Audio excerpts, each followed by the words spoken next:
প্রিয় ছাত্রছাত্রীরা, আজকে আমি তোমাদের কেবির মাধ্যমে ক্লাস 9-এর জীবন বিজ্ঞানের যে সমস্ত প্রশ্নগুলো দেওয়া হচ্ছে 2025 সালের রায়মার্টিন প্রশ্নবিচিত্রাতে পেজ নম্বর 331, স্কুল নম্বর 7, এই 7 নম্বর স্কুলের যে সমস্ত প্রশ্নগুলো আছে সমস্ত প্রশ্নের উত্তর আমরা আলোচনা করবো আজকে কেবির মাধ্যমে। তোমরা ভিডিওটা শুরু থেকে শেষ অবশ্যই দেখবে এবং চ্যানেল যদি নতুন হয়ে থাকে অবশ্যই তোমার চ্যানেলটাকে সাবস্ক্রাইব করে রাখবে পরবর্তী যে স্কুলগুলো আছে সেগুলোর প্রশ্ন উত্তর পাওয়ার জন্য। এবং এর আগের যে স্কুলগুলো ছিল সেগুলোর প্রশ্ন উত্তর আমরা আলোচনা করে দিয়েছি, তোমরা প্লেলিস্ট থেকে সেগুলো পেয়ে যাবে, অবশ্যই সেই প্রশ্ন উত্তরগুলো দেখে নেবে। আর আজকে আমরা এই 7 নম্বর স্কুলে প্রশ্ন উত্তর আলোচনা করবো এবং এই যে প্রশ্ন উত্তর এর পিডিএফ তোমরা পরবর্তীতে আমাদের টেলিগ্রাম চ্যানেল থেকে পেয়ে যাবে, আমাদের ডিসক্রিপশনে টেলিগ্রাম চ্যানেলের লিঙ্ক দেওয়া আছে, সেখান থেকে তোমরা পেয়ে যাবে সেগুলো। তো আজকে দেখো 7 নম্বর যে স্কুল সেখানে বিভাগ কয়ের মধ্যে যে এমসিকিউ টাইপ প্রশ্নগুলো দেওয়া আছে 7টা, প্রথমে 7টা এমসিকিউ টাইপ প্রশ্ন এখানে দেওয়া হয়েছে। প্রথম প্রশ্ন কী বলা হয়েছে, একের দাগের প্রশ্ন, সেটা এখানে বলা হয়েছে। দেখো যে সঠিক উত্তরটি নির্বাচন করো। প্রথম প্রশ্ন, বৃক্ক থেকে ক্ষরিত হরমোন হলো, সেটা হবে কি রেনিন, অপশান সি। পরের প্রশ্ন 2 দাগে বলা আছে যকৃতে যে কোষ দেহে প্রবিষ্ট জীবাণু ধ্বংস করে তা হলো, এটা হবে ফ্যাগোসাইটিক কোষ।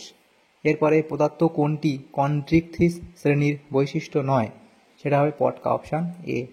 এরপরে ডিএনএ এর ক্ষেত্রে সঠিক জোটটি হলো কোনটা, সঠিক জোটটি হলো অপশান বি, এটা। এরপরের প্রশ্ন দেওয়া হয়েছে যে ভিটামিনকে অ্যান্টি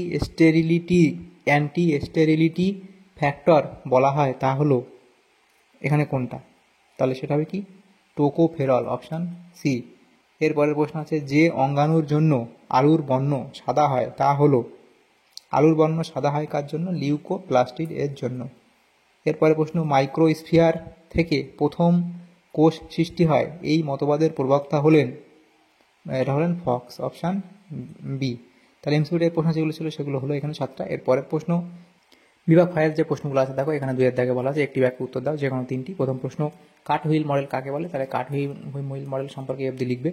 এরপরে মানবদেহের সবচেয়ে বড় লসিকা গ্রন্থির নাম কি, সেটা লিখবে কি প্লিহা, তাহলে সেটা হলো কি প্লিহা, মানবদেহের সবচেয়ে বড় লসিকা গ্রন্থি। এরপরে প্রশ্ন, একটি নিউক্লিয়াস বিহীন সজীব উদ্ভিদ কোষের নাম লেখো, তাহলে কি লিখবে, এটা হবে শিপ টিউব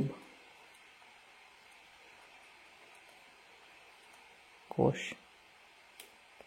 এরপরে প্রশ্ন দেখো দেওয়া হচ্ছে সেটা হলো কি একবীজপত্রী উদ্ভিদের পাতার একটি বৈশিষ্ট্য লেখো, তাহলে এটা কি তাদের শিরাবিন্যাস সমান্তরাল হয়, পাতার সমান্তরাল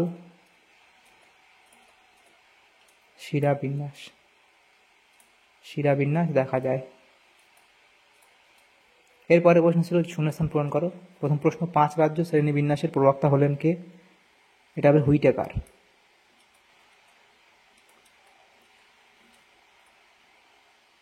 এরপরে প্রশ্ন, সিউডোসিলোম ড্যাশ পর্বে দেখা যায়, এটা হবে নিমাটোডা পর্বে দেখা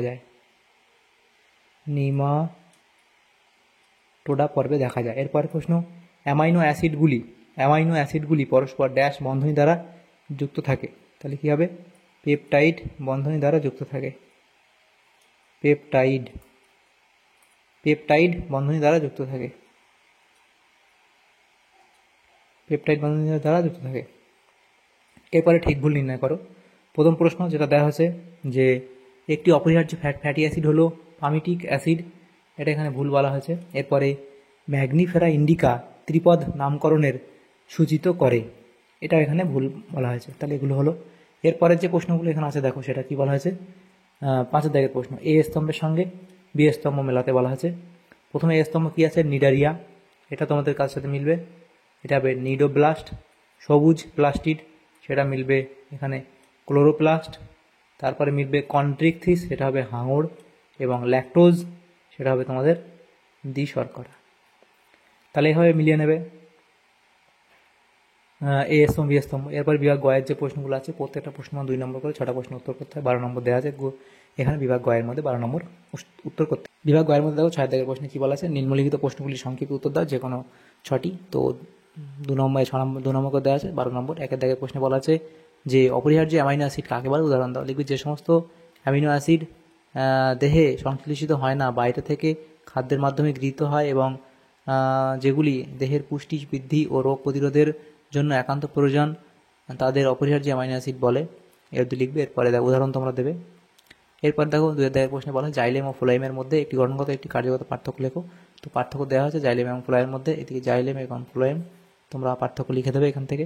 এরপরের যে প্রশ্নগুলো আছে দেখো 3 প্রশ্নে বলা হচ্ছে যে মাইক্রোটিউবিউলের দুটি কাজ উল্লেখ করো। লিখবে সাইটোস্কেলিটন গঠন, অন্তঃকোষীয় পরিবহন এবং গঠনগত উপাদান, এগুলো পার্থক্য তোমরা লিখে দেবে। এরপরে প্রশ্ন 4 বলা আছে ব্রায়োফাইটাকে উভচর উদ্ভিদ বলার কারণ কি? লিখবে ব্রায়োফাইটা বা ময়জাতীয় উদ্ভিদ ভিজে স্যাঁতসেঁতে স্থলজ পরিবেশে জন্মায়, অর্থাৎ এরা স্থলজ উদ্ভিদ, কিন্তু নিষেকের সময় এদের জলের প্রয়োজন হয়।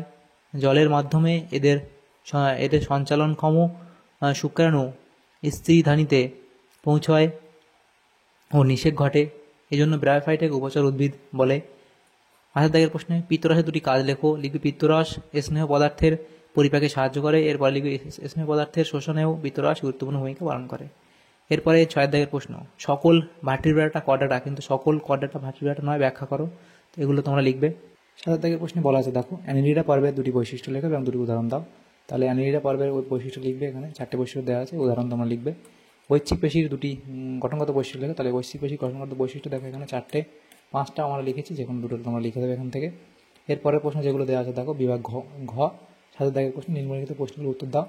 তো প্রথম যে প্রশ্ন ছিল একটি ইউক্যারিওটিক নিউক্লিয়াসের পরিচ্ছন্ন চিত্র অঙ্কন করে যে কোনো 4টি অংশে চিহ্নিত কর, বই থেকে পেয়ে যাবে, সেখান থেকে নেবে, এবং পরে এটাও তোমরা পেয়ে যাবে বই থেকে। এরপরে প্রশ্ন ছিল পদার্থ বিষয়গুলির কোন পর্বের বৈশিষ্ট্য, সেটা দেখো। প্রথম এ আছে কি আছে টিনিডিয়াম, তাহলে এ হচ্ছে টিনিডিয়াম, তাহলে এটা কী হবে তোমাদের, সেটা লিখবে মোলাস্কা। এটা এ টিনিডিয়াম, এটা হলো কি মোলাস্কা, এখানেই লিখে দিই, এটা হলো মোলাস্কা,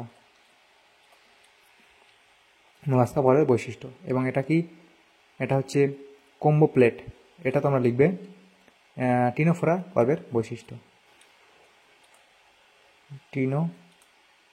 টিনোফোরা পর্বের বৈশিষ্ট্য, আর টিনোফেরা হবে, এটা টিনোফেরা পর্বের বৈশিষ্ট্য। সি কি বলা আছে দেখো ফ্লেম কোষ, এটা হবে প্লাটি হেলমিনথিস, এটা এখানে লিখে দিই, প্লাটি হেলমিনথিস পর্বের বৈশিষ্ট্য। ছদ্মশিলম, এটা হবে কি, তাহলে এটা হবে কি নিমাটোডা। তাহলে এগুলো হলো। এরপরে দেখো যেগুলো দেওয়া আছে ব্যক্তবীজি, আচ্ছা এটা কি ছিল যে ব্যক্তবীজি ও গুপ্তবীজির মধ্যে 3টি পার্থক্য লেখো। তাহলে এখানে ব্যক্তবীজি এবং গুপ্তবীজির মধ্যে এতগুলো পার্থক্য, উদ্ভিদদেহ, ফুল, ফল, বীজ, শস্য, সম্বহন কলা, বীজপত্র উদাহরণ, এগুলো দেওয়া আছে, এগুলোর মধ্যে পার্থক্য তোমরা লিখে দেবে। এবং তারপর যেটা পেয়েছিল কন্ডেক্সিস ও অস্টিক্সিস, এর মধ্যে পার্থক্য লেখো। আর লিনিয়াল, আচ্ছা এটা এটা এটা আগের কোনো স্কুলের প্রশ্ন ছিল, এটা এখানে চলে এসছে কোনো ভুল কারণে, আগের কোনো স্কুলের প্রশ্ন ছিল। তাহলে এরপরের যে প্রশ্ন ছিল কি দেখো এখানে দেওয়া আছে আমাদের যে ইউরোকর্ডাটা ও সেফালোকর্ডাটা এর বৈশিষ্ট্যগুলি লেখো এবং একটি করে উদাহরণ দাও। তাহলে দেখো এখানে ইউরোকর্ডাটার মধ্যে বৈশিষ্ট্য তোমার 4টে দেওয়া আছে, একটা বৈশিষ্ট্য লিখবে, উদাহরণ তোমরা দেবে একটা করে। এবং সেফালোকর্ডাটা তারও এখানে 6টা বৈশিষ্ট্য দেওয়া আছে, যে কোনো একটা দুটো বৈশিষ্ট্য লিখবে এবং উদাহরণ তোমরা দিয়ে দেবে। তাহলে এই প্রশ্ন উত্তরগুলো তোমাদের হয়ে যাবে। তাহলে এখানে দেখো আমাদের এই সমস্ত প্রশ্নগুলি ছিল ক্লাস 9-এর জীবনবিজ্ঞানের যে প্রশ্নগুলো ছিল 7 নম্বর স্কুলে, সমস্ত প্রশ্ন উত্তর আমরা আলোচনা করলাম আজকে এই ভিডিওর মাধ্যমে। তোমাদের যদি সামান্যতম উপকার এসে থাকে ভিডিওটা, অবশ্যই লাইক করবে আর বিশেষ করে বন্ধুদের সাথে শেয়ার করবে। আর পরবর্তী যে স্কুলগুলো আছে সেগুলো প্রশ্ন উত্তর পাওয়ার জন্য অবশ্যই তোমরা আমাদের চ্যানেলকে সাবস্ক্রাইব করে রাখবে। Thank you, thanks for watching.